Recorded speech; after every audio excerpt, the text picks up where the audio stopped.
గలిలయలోని కానా అను ఒక ఊరిలో ఒక వివాహము జరిగెను.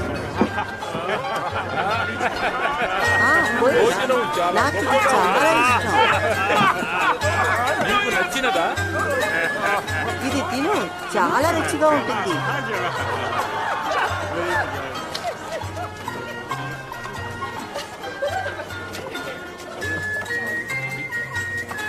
ఇష్టపడి తింటున్నాడు చూడు.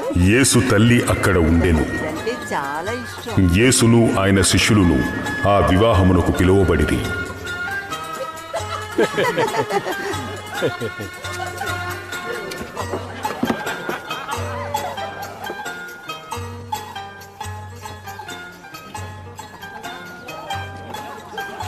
ద్రాక్షారసం అయిపోయినప్పుడు యేసు తల్లి వారికి ద్రాక్షారసము లేదని ఆయనతో చెప్పగా, అమ్మా, నాతో మీకేమి పని? నా సమయం ఇంకనూ రాలేదు.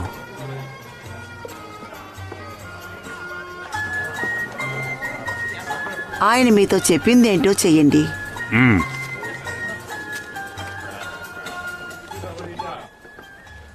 యూదుల శుద్ధీకరణాచార ప్రకారము 2-3 తూములు పట్టు 6 రాతి బాణలు అక్కడ ఉంచబడి ఉండెను. ఆ బాణలు నీళ్లతో నింపుడి. ఈ విందు చాలా బాగుంది.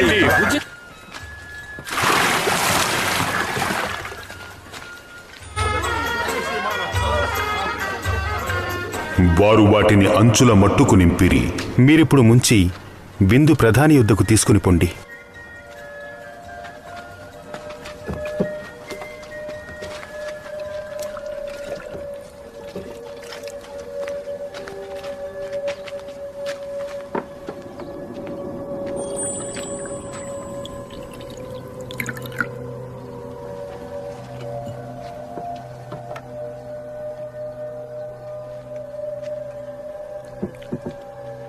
ఆ ద్రాక్షారసము ఎక్కడి నుంచి వచ్చెనో ఆ నీళ్లు ముంచి తీసుకుని పోయిన పరిచారకులకే తెలిసినది గాని విందు ప్రధానికి తెలియకపోయెను.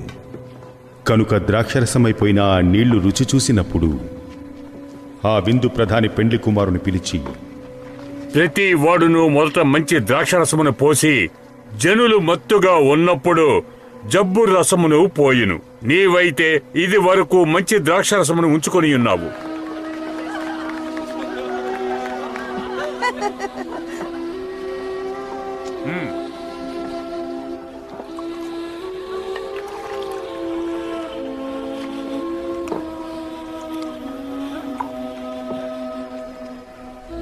గలిలయలోని కానాలో యేసు ఈ మొదటి సూచక క్రియను చేసి